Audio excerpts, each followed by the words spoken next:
अपनी जानों को जोखिम में डालकर दिल्ली पुलिस के ये अफसरान और जवान लगातार इसी तरह से 2020 से जब से कोविड शुरू हुआ उस वक्त से लेकर के अब तक, जब चौथी लेयर दिल्ली में पहुंच चुकी है और अब वीकेंड का कोरोना कर्फ्यू डिक्लेयर कर दिया गया, लॉकडाउन डिक्लेयर किया, इन लोगों को अनुमति नहीं है घर जाने की, छुट्टियां रद्द कर दी गई हैं। और यही वजह है कि जो संक्रमण का खतरा है, क्योंकि इनकी पब्लिक डीलिंग है, जनता से संपर्क सीधे तौर पर रहता है, अस्पतालों में मरीजों को ले जाना रहता है और बहुत सारे वो काम हैं, अपने कर्तव्यों का आहन ये कर रहे हैं पूरी तरीके से। इनके भी अपने परिवार हैं, इनके भी अपने बीवी और बच्चे हैं। दिन रात सुबह शाम लगातार ड्यूटी करते हुए ये दिल्ली पुलिस के जो जवान रोड पर उतरे हुए हैं और तमाम जितने भी कोविड के प्रोटोकॉल्स हैं उनका ध्यान रखकर ये लोग ड्यूटी तो अंजाम दे रहे हैं, घर नहीं जाते, 15-15 दिन हो जाते हैं। और हालात ये होते हैं कि जब घर पहुंचते हैं तो पूरी तरीके से सैनिटाइज होते हैं, सब कुछ होते हैं, फिर भी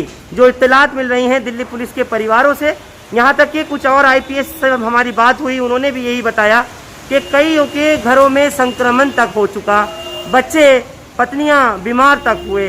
इसी चीज़ को देखते हुए दिल्ली पुलिस कमिश्नर संबोधन कर रहे हैं इन जवानों के प्रोत्साहन के लिए, इनके एप्रिसिएशन के लिए। एक बार चलते हैं सीधे पुलिस हेडक्वार्टर और सुनते हैं क्या कह रहे हैं Delhi police commissioner SN Srivastava.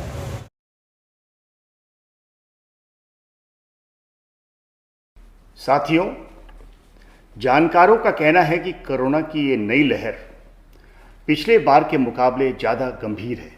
इसके कारण संक्रमण की संख्या काफ़ी तेज़ी से बढ़ रही है, इसलिए हमें ज़्यादा सावधानियां बरतने की आवश्यकता है। पिछले कुछ दिनों से दिल्ली पुलिस के हमारे कुछ साथी कोरोना पॉजिटिव पाए गए हैं।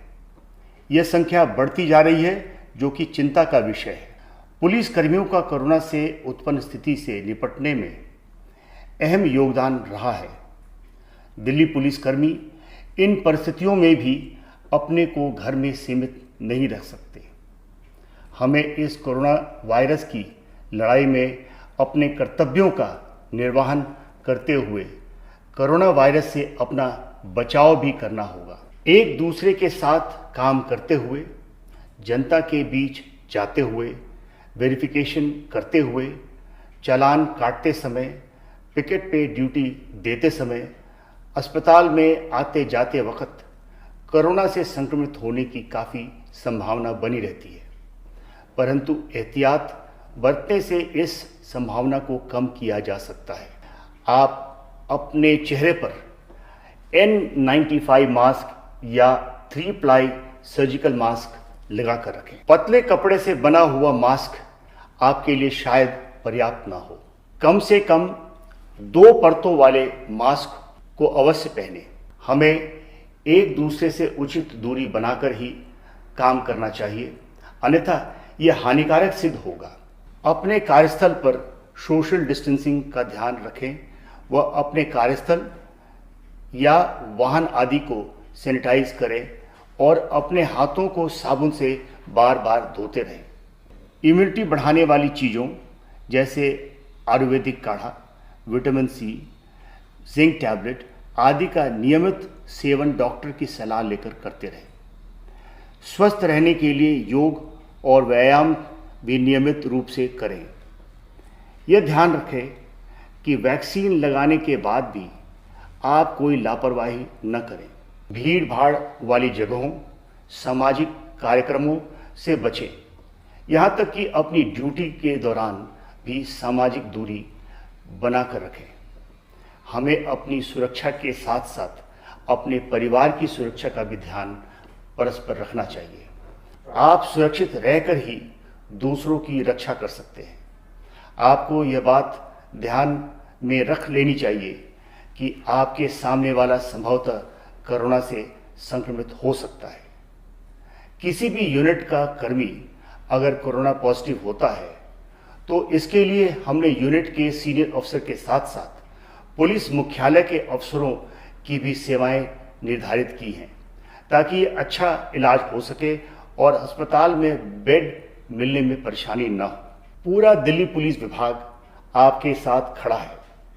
इसके लिए 7 व 22 मई 2020 को स्टैंडर्ड ऑपरेटिंग प्रोसीजर्स जारी किए गए थे। कोरोना को दिल्ली पुलिस परिवार में फैलने से रोकने व उसके बचाव के लिए सर्कुलर नंबर 7/2020 में दिए गए दिशा निर्देशों का पालन करते हुए अपने को और अपने परिवार के सदस्यों को सुरक्षित रखें। मैं यह भी अनुरोध करना चाहता हूं कि इन निर्देशों के अलावा भी जो भी आप उचित समझते हैं, एक जिम्मेदार अफसर होने के नाते वो कदम आप अवश्य उठाएं जिससे इस महामारी से सभी का बचाव हो सके, हमारा दिल की पुलिस के स्वरूप में बढ़ोतरी हो सके। मैं आपको आपकी मेहनत के लिए बधाई देता हूं और आपकी व आपके परिवार की अच्छी सेहत की कामना करता हूं। जय हिंद। तो सुना आपने, साफ तौर पर कमिश्नर ने कहा कि मेरी सहानुभूति इन तमाम परिवारों के साथ है, पुलिस परिवार के साथ में, और इन जवानों के जो लोग लगातार सड़कों पर ड्यूटीज अंजाम दे रहे हैं, उन अफसरान के साथ में कि जो उनका सुपरविजन कर रहे हैं, घरों को दूर होकर बैठे हुए हैं और परिवार के अंदर कई लोग संक्रमित हो जाते हैं, कोविड की चपेट में आ जाते हैं। बहरहाल ज़रूरत है एहतियात बरतने की, मोहतात रहने की। आप लोग हमारे साथ इस खास पेशकश में जुड़े, आपका बहुत शुक्रिया। हिंदुस्तान लाइव फरहान याह्या यूट्यूब पर सब्सक्राइब कर सकते हैं और क्लिक कर सकते हैं बेल आइकन हमारी खबर की पहली नोटिफिकेशन के लिए। फेसबुक पर हमारा page Hindustan live Farhan Yahya follow और लाइक कर सकते हैं। शुक्रिया साथ जुड़ने के लिए। Thank you for now.